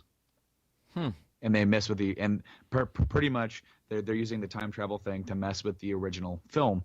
And once I found that out, I was like, okay, I'm on board. Even though they have different actors portraying most of the characters except for Arnold, he still plays a Terminator. That's cool. But the trailer is pretty awesome, so definitely check that out. And I honestly, I'm kind of ashamed I haven't even seen the trailer for Jurassic World. I need to watch that after the show. It's pretty cool. It's kind of well, I've heard it was really cool. It is cool. It's different. I mean, it's the idea that it's all touristy again, and it is called Jurassic World, and it's this tourist spot, and then something goes wrong, and it was definitely a very action-packed trailer. I think it's like 2.5 minutes long. Wow. Yeah. So a couple movies that we have been covering in great detail actually finished wrapping this week. Both Marvel Studios Ant-Man and DC's Batman vs. Superman wrapped up this week. It's exciting, you know. Oh, yeah. Ant-Man is only a few months away, you know, in a July time frame. It's like July 21st, I want to say. July, I'll look it up. But yeah, late July, they're going to have an Ant-Man movie. That's like 8 months away right now. So that's exciting. Then you've got Batman v Superman, which is a year and 2 months away. July 17th for Ant-Man, folks. But I'm so excited. I can't wait to see the next chapter of the Marvel Universe. I can't wait for you to get caught up in the Marvel Universe because the stories are they're so up your alley, honestly, Brando. Oh yeah, trust me. I'm going to get caught up before before these new films come out. And then not even the new films. Then we get other news. The Netflix series officially cast their Jessica Jones, Breaking Bad's Kristen Ritter, who was Jesse's girlfriend, right? Was she? Wait. Are we talking about his first girlfriend or the second one? The one that Walt just watches. Jane. Okay. Yeah. Okay. Yeah, it's Jane. Absolutely. So that chick got cast as Jessica Jones, who is a member of the Defenders. So Marvel is continuously moving right along. Admittedly, I've actually watched a couple episodes of Agents of S.H.I.E.L.D. I am starting to like it. It is a very, very slow show right now, and it has really terrible acting so far. But I know by proxy of every person that I talk to that watches the show saying, stick it out, man. It's worth it. It's so good. Okay, well, I'll get there. So I'm going to try my hardest to get through the first season. If by the end of the first season I do not like it, I will not continue. If they hook me by the end of the first season, I will gladly continue. And that way I can give everybody on this show an honest opinion of another television series they should or should not be watching. Brando. What's up, bud? Didn't Sony have a thing? Sony had a thing this weekend. This past week, a little Sony branded something had a birthday. And that was the PlayStation. Of course, that came out 20 years ago in Japan. So the PlayStation brand is now 20 years old. I remember when I got my PlayStation back in 1998. All my friends were getting Nintendo 64s, and I broke away from the pack and got myself a PlayStation instead. Now, they also had an event called the PlayStation Experience, where it's almost kind of like a PlayStation only, like E3 kind of thing, where they did announce they had a 15-minute footage trailer of Uncharted 4, which I actually haven't watched that yet, so I need to watch that. But they also announced, I think they announced like the co-op for like Bloodborne. They announced a really big exclusive for Yes, they did. for consoles, and that is Street Fighter V. And the reason why that is a big deal is because Street Fighter IV really brought back like the popularity of the fighting genre. With that game and the last Mortal Kombat game, those were two really good entries. And the guys that like the tournaments and the Smash, and like also Smash Brothers can go along with that as well. So having that be console exclusive on the PS4, and I think I also read that they're going to have cross-platform online play between the PC and the PS4. Huh. So that's going to be interesting. And I wanted to say that there was another exclusive being talked about. They did reveal that the next God of War is in development right now, which honestly was no surprise to me. It's like, of course it is. That's my favorite series, and admittedly, I haven't beat Ascension. I don't even have Ascension. I have. Neither do I. That's why I haven't beat it. But I was trying to see if I couldn't find that really quick because they also announced, and it's almost like kind of a cock tease because they had another trailer for The Order 1886, which comes out February. And then we had another trailer for No Man's Sky, which is a much different game. People are all like, "Oh, this game's gonna suck. There's nothing to do." It's like it's about exploration, guys. There's so many action games out there. How it's the thought of getting in your ship and going to a planet and just exploring. It's not about going and just like tearing shit up. So it's a different kind of game. But the big cock tease was FF7. Final Fantasy VII is probably the game, one of the big exclusives that the PlayStation got back in the day that really brought people over to check them out. And they said FF7 is coming to PS4, but it's the PC port that came out a couple years ago, so it's still the old FF7. And it's coming to PS4 in the spring. But, of course, you can imagine people saw FF7, they saw the logo, they saw the old graphics, and they were just waiting for it to transition into a new remake graphics. And it never happened. So, again, no remake coming. It's so bogus. Just do it. Oh, I know. They've remade every other damn Final Fantasy. Right about. In some, I mean, okay, no 8, no 9, but 10, 10-2. I mean, the newer ones, they haven't, but some of the older ones, how many times have they re-released 3? How many times have they re-released 4? Oh, yeah, 4. I think 4 has the record. It's like there's like 6 or 7 different versions of 4. Oh, I know. And as like amazing as that is, it's, 6 and 7 are heralded as a lot to be the like the peak, you know what I mean?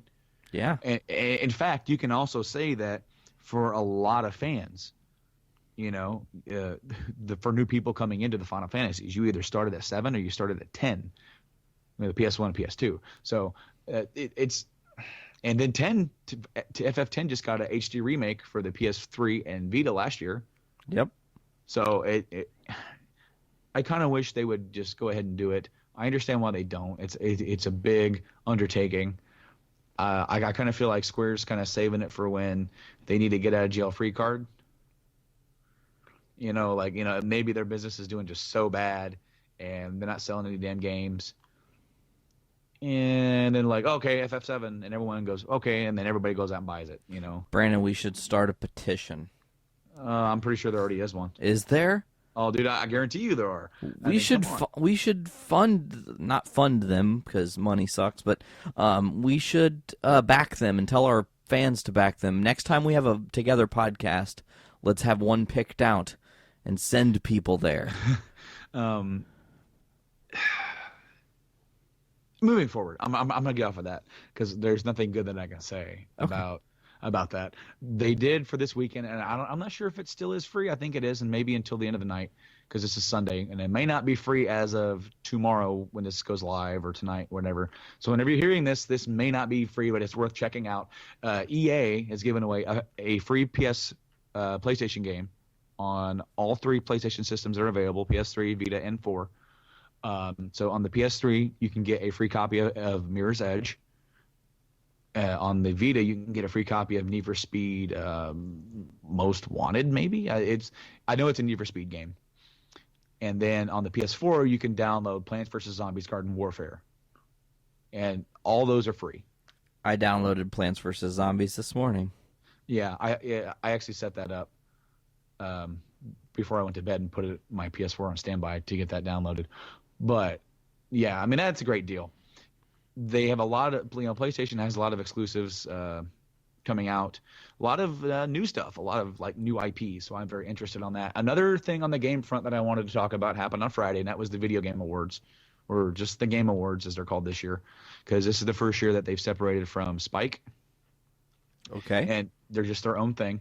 Of course, there were your typical categories: Game of the Year, Shooter of the Year, whatever, Best RPG, Fighting Game. We'll just kind of, I'm just going to go through these. I'm not going to pick every single genre, but the best sport/racing game.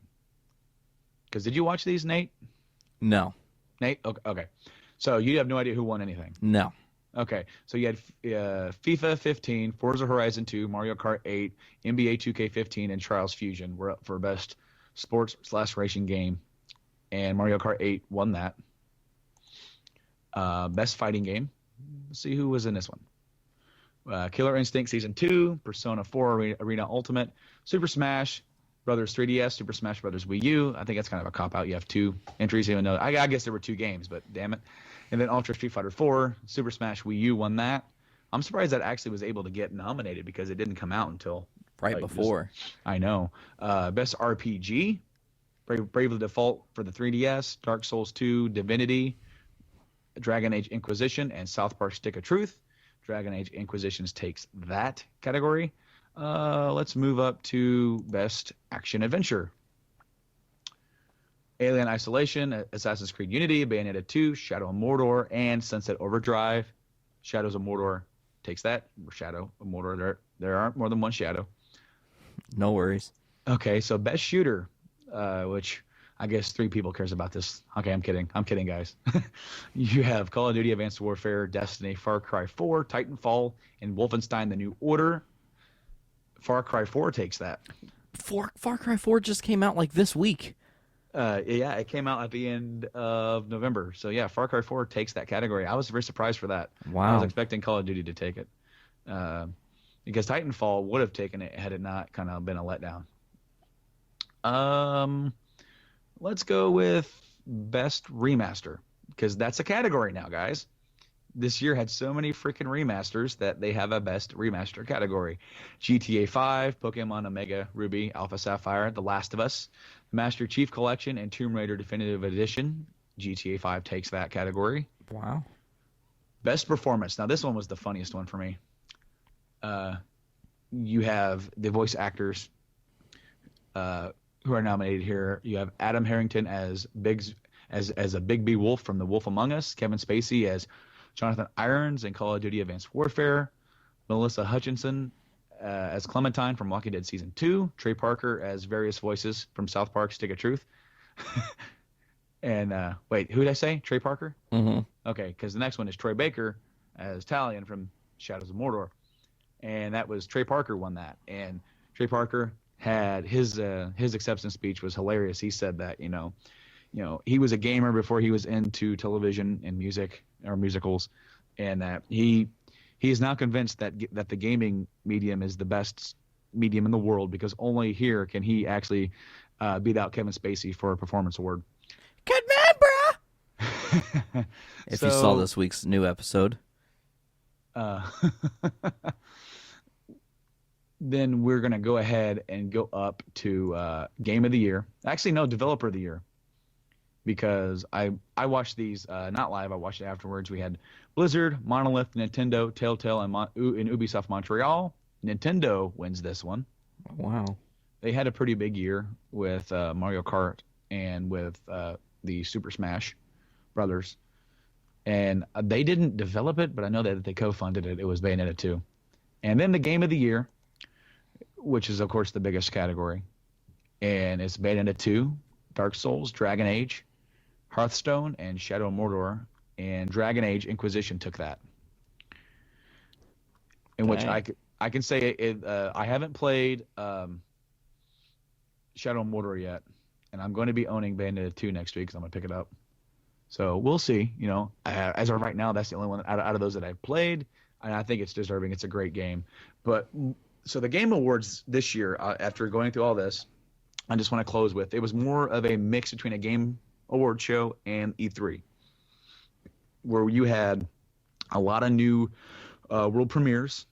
We saw the biggest one, of course, was the last one. We saw footage of Zelda U that's coming out next year. And it was amazing. It was completely awesome. It's, of course, completely open world. And, you know, it shows him take Link up on top of this mountain, looks over, and he marks it on his map. He's going there. So then he jumps off this mountain, and he has, like, his little, like, cloth parachute that was in Skyward Sword. And he gets on his horse, which I can't remember the name of the horse now for some reason. Then he starts riding. And while you're on the horse, you can free aim with the bow and arrow, because the horse it's kind of moving by itself, and they actually they made a point to say horses in real life don't run into trees. Huh. So yeah, it's like I'm pretty sure that you can control the horse, but I think when you go into aiming, the horse will just keep running and it will kind of guide itself around obstacles. Huh. And then you can jump off the horse and go into like a bullet time mode while you're aiming with your bow and arrow. Oh, that's cool. Oh, dude, it was pretty cool. And also in that video, they brought up Star Fox, and they said Star Fox will be out before Zelda U. Oh, wow. So both of those games coming out next year. Next year's a huge year for everything media. Jesus. Movies, games. Brandon. It's off the wall, man. I got late breaking news, buddy.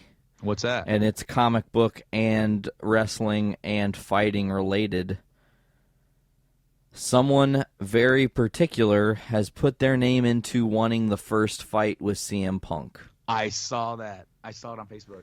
And ladies and gentlemen, that would be the Green Ranger from Mighty Morphin Power Rangers, Jason David Frank. He says his fight manager has said Jason's actually been kind of toying with the idea of fighting CM Punk for over a year now. They toured together on the Wizard World conventions, and they were doing appearances together, and the fans were kind of talking about it, and it got some buzz about a year ago. It never really died down, but with the announcement last night, it flared back up. I got a text message right away from Jason saying he wants to fight at middleweight too. I'd love to do it. He just got away from me. Just kind of joking around, but actually it makes a lot of sense. So from Jason David Frank, he said, I have to do this and wake up the UFC. I like CM. This is just a professional call-out. This is my life, and I deserve a shot at this. Haters hate, winners win. It's a great fight. Embrace, don't hate. So that's a thing that could happen. Yeah, that'd be interesting. Yeah. That'd be very interesting. And actually, Punk said, sure, why not, when goaded by fans when he was making his, I don't know what it was for, maybe a thing after the fights last night or something where he talked for a minute or something, but he said, sure, why not? See, I didn't see anything about that because I actually did watch like the little press conference that he did. I saw his interview. I mean, I'm very enamored with that whole thing, but I just saw the Jason David Frank news today. That'd be neat because, you know, when he kind of transitioned and he kind of went into the MMA, it was sort of like the same kind of stigma. Oh, I'm going to fight this little Power Ranger. And then he goes in there and just kind of kicks their ass. Yeah. So real quick, there was something I forgot to talk about with Marvel. We finally, I don't know if you saw the picture yet, but we finally have it was kind of a shitty picture, but we have an idea of what the Vision is going to look like in Age of Ultron. I kind of am surprised by Marvel that they didn't just go ahead and outright release an official photo instead of letting this really crappy low-res photo surface on the internet and just kind of go. I mean, they didn't let the crappy version of the trailer that leaked, stick around for long. They just said, well, let's just go ahead and release it. Yeah. So Vision looks different. I mean, he looks cool. I just hope it's good. I mean, that's all I have really said about Age of Ultron. As long as it's a great movie like Marvel has been doing, whoever looks like whatever and whatever powers they have, I don't care. I like it for the writing, and they're going to play with their own world how they want to. They're Marvel Studios. They have their hand in their own pocket. Brandon disappeared. No, I didn't. I'm still here. Oh, you're still there. I was getting ready to say something. I was just getting ready to say that, when they bring these heroes to the big screen, at times they do take a lot of creative liberties with the transition. Like with for example, I guess this is like the first one that came into my head. It was the first Spider-Man suit from the Amazing Spider-Man. It was a little different.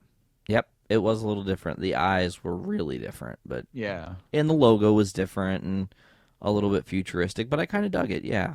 Yeah. So you know what? I mean, I guess it is what it is, and I guess people either have to get past it or they have to just go to the theater and be angry. I mean, I don't know. Brandon, talk to our viewers for a second. Something else has come up that I have to take care of, i.e. a giant-ass spider. Oh no! Speaking of, hey, don't get bit. You're not ready for that responsibility. Anyway, guys, I guess we'll just go back to the gaming stuff. That's about all I can say. I tried to look for. I heard there's supposed to be another big news for an exclusive. I did see that they're bringing Yakuza over, which Yakuza, if you guys haven't played that, kind of an open world game in Japan, kind of like maybe influenced by Shenmue a little bit, but yeah, they had a they had a pretty big conference. You can go and actually play some of these games that they had sitting out. And during the I had a big laugh during the Game Awards where they're talking about the PlayStation experience, and they said, you know what, these games are early on, and normally we wouldn't want you to play them, but we want you guys to play these games, in the in their early on state, and I made a kind of a joke to myself. I'm like, oh, so you're talking about the this, so they're ready for release already, and so. If you haven't known, there's been a lot of games coming out in the last few months that are just so buggy and so unfinished that it's leading people to think that another video game crash is coming, and I don't necessarily believe that that's true. The video game industry is pretty healthy for the most part. I don't really see a crash. Could it happen? Potentially. I don't necessarily think that it's going to happen. They need to get their heads out of their asses and start making games that are finished and not, oh, we'll just patch it later. Because, I mean, AC Unity was definitely a big problem. Like, there's no way that game should have shipped in the condition that it was in. Brando, I totally agree with you. Now, to quote Robert Downey Jr. in Tropic Thunder, motherfucker's dead. I just killed that spider to death. He was big and scary, and I didn't like him. So, goodbye, spider. I'm kind of like Rick Grimes. When it comes down to it, and it's me versus you, spider, it's me every time. So, Brando. What's up, buddy? Ryan Reynolds. I heard the big news. He's officially getting a nod to try again at Deadpool, to make it right, to make it fun, to make a movie that I think people are going to be really fucking happy to see, honestly. I think so, too. I think it's going to be a breath of fresh air. And, if they can do it right, and if Fox can do it in a smart way, and keep a Deadpool movie where it's still a Deadpool movie, but in certain spots they poke fun at the Marvel Universe, that will be the bomb. Oh yeah. I'm really looking forward to see what they do with it.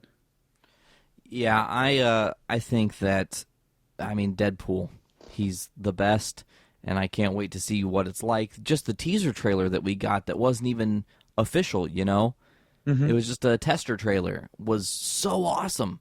Dude, yeah, man, they got the whole comic world buzzing. Yeah, and it hasn't let up. So when Ryan Reynolds was teasing that he might have officially signed the deal, it was like, come on, do it, just do it. And then it was announced that he did it. So that's really a cool thing to have happened. We are in a really awesome time in the universe of comic book movies. We are just getting, in some way, it's sensory overload a little bit. There's so much. I want to say something like, as of right now, there are scheduled 32 movies to come out in the next 5 years that are superhero related. Sure. Which is a lot. It is. But you think some movies are going to flop, some movies are going to rock, some movies are going to pave their own way, and other movies might not even end up being made. So some of those movie numbers are going to drop off. Some of them are going to get moved outside of the 5-year radius. I don't see a new Green Lantern being made. I don't know if I see a Cyborg movie being made, but we'll see what DC's got in store. I know that when Marvel says they've got a plan, they stick to their plan. So DC hasn't necessarily been on a perfect track record as far as that's concerned. So we'll see where that goes. Now, to finish up with DC, unless you've got anything to add to that. I don't think so. I think I'm pretty good. Not to do any kind of real big spoilers, ladies and gentlemen, Brando does not yet watch Arrow or The Flash. He will get to them. It's just a busy time in his life. By the way, Brandon, on air officially, congratulations, brother man. Well, thank you. I kind of was a little bit blessed and knew the news before others did, but man, it was great to hear you announce that you're going to be a dad. I think you're going to do great. You guys are going to have your hands full, but at the same time, you're going to be training a little Padawan. You know what I'm saying? So, Hell yeah. do you guys have names? Oh yeah. We got some names. Cool. Heck yeah. And did I figure it right? Is it like looking like July maybe? Yeah, like late July, early August. Cool. Hell yeah. I'm excited, man. So anyways, you don't watch Flash or Arrow yet, but what I thought was actually the mid-season finale of both shows was not the mid-season finale of both shows, which was shocking. They did a crossover event that could have ended the mid-season, and they didn't. They have one more episode to go, but, I mean, the crossover event, Flash did 4.35 million viewers on a Tuesday night. And then the very next night, Arrow did 3.84 million viewers. It was the second most watched episode of Arrow in history of that program, the pilot being the first. I mean, 7 million views between two shows and two nights on one network. That is very impressive, and I'm very happy for DC for getting their their television stuff kind of all together. They got it all together. In Flash, I'm not going to talk about the story really too much, other than Arrow tracks a baddie to Central City, where he ends up kind of teaming with the Flash, who's dealing with problems of his own. But the thing that I wanted to kind of talk about in these episodes were the Easter eggs. There were some really neat little Easter eggs from Dr. Wells very openly telling Barry that he needed to be more like Batman and a symbol of hope for his city. I thought that was very interesting. Right away, Dr. Wells is like, don't be like Oliver Queen and be a vigilante that takes people's lives. Be a symbol of hope like Batman and what he does for his city. Oh my gosh. Batman is not being, like, they're talking about other characters in the DC universe, and it's not, well, we can't talk about Batman because of Gotham, or we can't talk about this guy because of this thing. They're just letting it flow. They had a couple little moments of teases for the Green Lantern where Barry gets kind of possessed with these red eyes. They call it being whammied. And red in the Green Lantern verse is rage, and Barry is very rageful when this thing happens to him. And then to reverse that, they flash a bunch of different colors, one of which is, I do believe, purple, which is the color of hope in the Green Lantern verse, that kind of reverse the effects of Barry, which I thought were really neat. And Arrow, I mean, both shows were just... Folks, you're going to have to tune into my solo cast to actually kind of go into details about some of the going-ons in those episodes. I don't really think I would have enough time in the day to go through everything I want to say, from Diggle being shocked to see Barry Allen run at that speed for the first time, to them continuously poking and prodding and teasing different characters who might become different people. We got to see Firestorm finally make an appearance, Robbie Raymond.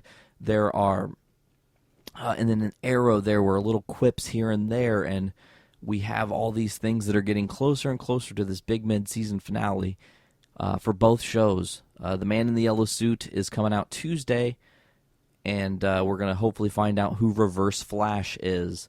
And then on Wednesday, we'll get to finally meet Ra's al Ghul as he gives Oliver Queen the ultimatum to find a particular lead character's killer, or he will burn down Starling City. So, see, I did a really good job not spoiling, I think, Brando. Hey, man, as I said, do what you got to do, and do it. I mean, it's my own fault that I'm not caught up or been watching. Of course, as it is pretty much every fall, I get pretty much bogged down with work, and then in my free time, I'm pretty much doing nothing but gaming. So, well, that's okay. I mean, it's what I do, though. That's my shtick. Brando, I am Ultron, yeah, yeah, yeah. No strings on me, yeah, yeah, yeah. just hit 200 plays. Did it really? Yeah, it really did. So whoever's been listening to that episode specifically, thank you. Yeah. Thank you for listening to any of our episodes. It's always great to kind of, I know I say that I do the number check, but it's not like, oh my gosh, we have to be better. I just like to see that people even listen to this. So any hell plays, any plays that we get are great, but it's just really cool to see a random episode that we did have 200 plays. And I'm really grateful for this show. It is such a nice place to just sit and talk, man. We get to kind of interact and share what we think's going on in all these different universes together. Well, I mean, you got to think that if we weren't just recording it, we would most likely just be talking about it anyway. No, yeah, you're right. I would be sitting here frivolously messaging you like, oh, man, did you see blah, blah, blah? Yeah. Blah, blah, blah. Yeah, so why not just capture that and, put it out there? Yeah, now, I wanted to mention on air real quick, I know earlier I talked about Aaron, AH did it. I talked to him last night, and because of the nerd nature of what he's into, he's a humongous Star Wars fan. He loves doing nerd-based lamps. Like I said, he's got a Darth Maul lamp that's still available for sale. And any lamps he does is one of a kind, and if you have a custom idea, Brando, he could create whatever you could think of. Huh. Like... Yeah, that'd be neat. I mean, if you want a custom lamp for your game room, you just have to talk to him and discuss ideas, and he'd come up with it. But I think, I know we have like kind of a long list of people we'd like to get on this show, and it's all just everybody needs to understand we got to work with schedules. Brandon and I have certain schedules, and then other people who we would want to have come in have schedules, and we got to try to kind of find a good middle ground for everybody to get those episodes to happen. So when we say we want or are going to have someone on, and you don't hear them on right away, it's just part of the plan. We just got to get to that part in the plan. Yeah, it's as you said, it's all about timing. We've been very lucky to have some of our friends come on the show, like Wes and Silent Rob, and been able to join us. And I've had so much fun, with with having those guys on. So I can't wait to be able to get some more guys. And in fact, I'm not sure if I've mentioned this in the show. I think I did, but here in about a week, I will be recording my next solo cast, and I'm gonna have a couple of other friends on, and we're gonna have a really lengthy conversation about some of the games that have come out and some of the problems that have been going on in the gaming industry the last few months. And so that will actually air, because we actually do have a schedule, folks, and we don't just come up here. We try to put out a show every week, and we've been doing so since October, and that's why we started doing these solo casts, is to sort of give like a little mini-sode in between the episodes where we actually get together and talk. And I believe that scheduled episode, I'm going to try to record it this Saturday, but it won't air until the week or like right after Christmas. So, I mean, that'll be a really cool episode. I have so many crazy, funny conversations. You're going to hear so much off-the-cuff humor that I'm not sure how I'm going to try to keep it down, because as the solo casts are a lot shorter than a normal episode. So I got to try and keep it at like a decent length. Well, and if you go over with your buddies, man, it's understandable. It's easy to wrap up a solo episode. If it's just me here sitting by myself and I felt like I've talked enough, I go, okay, hey, this is Nate with Journey into Comics. This was episode blah, blah, blah, whatever. We're going to name whatever, the Amiibo Amigos, So it's easy to wrap up a solo cast by yourself. It's hard as hell to do it when you're talking to somebody, because you just kind of want to have a talk. You want to chit-chat and say what you're going to say, So I totally understand that. Now, is next week me solo cast? It is you. And then is it another group cast and then you solo cast around Christmas? Yes. And then we also have, if you remember, we have a very special episode called Holiday Bullshit. Yes, that we actually recorded back when we did the I Am Taco episode, because we had some extra time, and we're going to air that for Christmas. Yeah, and I would just want to give people a heads up on this.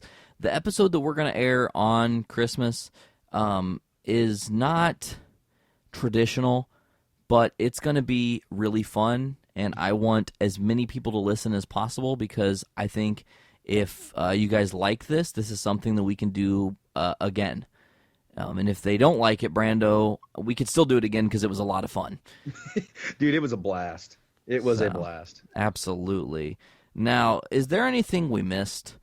Honestly, I think we talked about pretty much everything that you can possibly talk about ever. Yeah, we did really good. I mean, without going into total randomness, I think we anything that is nerdy that had any news, I think we covered it. Hell yeah, we did great. So, ladies and gentlemen, this was episode 24. I think we're going to end up calling this one the Amiibo Amigos. Because I don't know, it just rolled off the tongue unless Brandon comes up with something better in the next 30 seconds or so here. Even though we didn't talk about Amiibos at all. Yeah, just because I'm looking up and I see the three that we have. What three do you have? Samus, Villager, and Wii Fit Trainer. Okay, so did you hear about the Samus Amiibo? The double cannon that went for $2,500 on eBay. Yes, I did. Yeah. Yeah, I also know that Villager, Wii Fit Trainer, and Marth are your three rarest ones for Series 1. Series 2, Little Mac is going to be really hard. Zelda's going to be really hard. And I think Sheik is going to be really hard to get. All three of which I've already got pre-ordered at GameStop, which I love about GameStop. I put $5 down on an Amiibo. The next time I go down or go there, I throw down $8.50, and I have my Amiibo paid off. So Yeah. I pay off this one figure in 2 payments really quickly. You know the news about what the Amiibos mean and how far I'm going to take this. But I can't say on air just in fear that someone might be listening. So, anyways, yeah, I've also got, ladies and gentlemen, I also have Marth coming. I had to say that real quiet. I don't even know if Brandon heard me. I did. Okay, good. Less whispering. So I just want to tell everybody the holiday season's coming up. Brandon and I are going to be putting out as much content as possible. Watch Brandon's videos on YouTube. They're super fucking fun and funny, and he is just killing it over there. So subscribe there on our YouTube. Check us out on Instagram. I know we don't post enough, but I'm pretty sure that soon we're just going to have to start going ham and just kind of showing off collection pieces in massive quantities, doing some masterpiece things. Now, Brandon, I want to throw out an idea for our next episode. Do you want to do the Marvel Civil War debate next episode? Do we want to do the Civil War debate next episode? Why not? Let's do it. Okay, so now I'm giving you the choice. Whose side are you on? So, you know what? I'm going to pick Iron Man side. Oh, you are for registration. I am all for the registration. Man, captain siding against registration. Okay, so here's how I think we need to work this.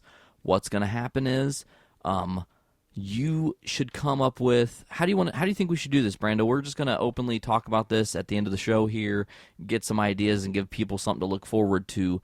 Should we poll our Facebook and other places to get people to ask us questions for the debate? Sure, Or should we have questions on our own that we come up with that are for debate purposes? Well, we can do a mixture of both. A mixture of both. Okay, so ladies and gentlemen, later tomorrow probably or tonight, Brando, whenever one of us gets to it, and check before we post because we don't want to post it twice, and we'll make sure we share it, and we'll tell everybody else to share it, and it'll kind of be like when we did the contest. But we'll have people posting questions about the Civil War. If you know about Marvel Civil War, ask us questions. You've got whose side are you on? Brandon is for pro registration with Iron Man, and I, Nate Phillips, am with Captain America, and I am against registration. Brandon, any other thoughts? No, but I'm really looking forward to that. That'd be awesome. Yeah, I think it's going to be fun. It's going to be something different. We can just go to town on it, and it'll be great.